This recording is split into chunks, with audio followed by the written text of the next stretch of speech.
Allez, pour ce week-end, je vais vous parler des blessures. C'est pas très gai, hein?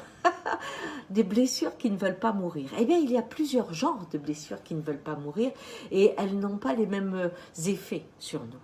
Alors, je vais vous donner la première qui est une blessure qui devient une parure.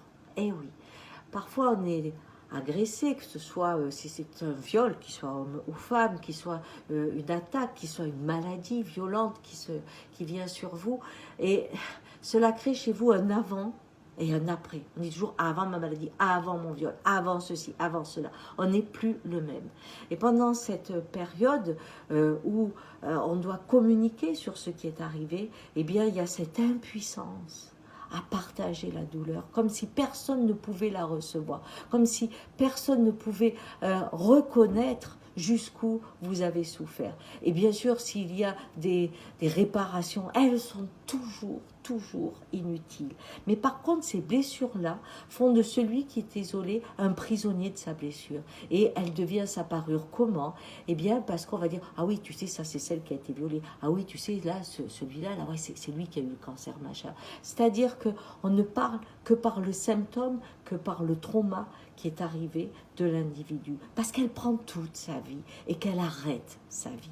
Ça, ce sont les blessures qui sont devenues des parures. Elles amènent un schéma de communication avec l'autre, une plainte, une rébellion, une colère, une façon de détruire ce qui pourrait nous faire plaisir, de se détruire dans la réussite pour maintenir la place de la victime qui n'est pas reconnue. C'est un chemin d'enfer et il faut vraiment être accompagné pour en sortir le plus tôt possible. Et puis, il y a ces mêmes blessures, mais qui deviennent des ouvertures. On traverse le trauma, cet isolement, etc. Mais cela arrive à aller au bout de la nuit. Et de cette blessure, ils en font une force.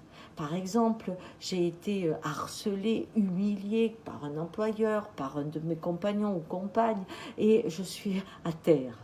Cela m'amène peut-être à une dépression. Bien, au lieu d'y rester, je vais traverser ça et tout d'un coup, le regard des autres n'a plus de poids sur moi. Et je deviens un homme ou une femme libre parce que je me fais confiance. On n'a plus le pouvoir de m'humilier. Et donc là, cette blessure est devenue une ouverture. Et très vite, on l'oublie, elle perd ses symptômes douloureux pour devenir juste le trophée, la victoire d'avoir traversé cette vallée de la nuit. Et puis il y a la troisième. Ça, c'est la blessure qui ne veut pas mourir. J'appelle ça la blessure de l'amour. Pourquoi? Parce que c'est celle qui vient quand vous avez perdu un lieu que vous aimez, qui vous sentez en paix, en sécurité dans ce lieu. Ou bien quand vous avez perdu un animal, ou quand vous avez perdu un être cher qui était vraiment important pour vous. Là, c'est une vraie blessure. Vous êtes dans la vallée des larmes. Et cette blessure, elle a le goût de l'amour, le goût du lien qui était nourrissant. Alors quand elle se réveille, parce que celle-là ne veut jamais mourir, alors elle vient par intermittence, et quand elle vient comme un orage. Hein? Vous aviez un petit ruisseau tranquille où vous pensiez avec, je veux dire, une certaine tendresse à cette douleur qui ne veut pas mourir, et tout d'un coup elle devient un torrent énorme.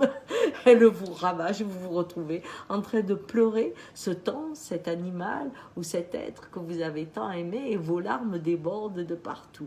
Eh bien, qu'est-ce qu'elles disent, ces larmes? Ces larmes en creux sont en train de vous rappeler combien vous savez aimer. Vous savez aimer avec la nature, vous savez aimer avec les animaux, vous savez aimer avec les arbres aussi. Quand un arbre meurt, pour certains, c'est horrible. Vous savez aimer avec l'être. Et ce rappel du lien, de ce bouillonnement d'amour, eh bien, vous reconduit tout doucement dans une verte vallée où vous allez avoir à nouveau des liens d'amour. Donc là, c'est vraiment la blessure qui ne veut pas mourir parce que l'amour ne meurt jamais. Allez, bon dimanche!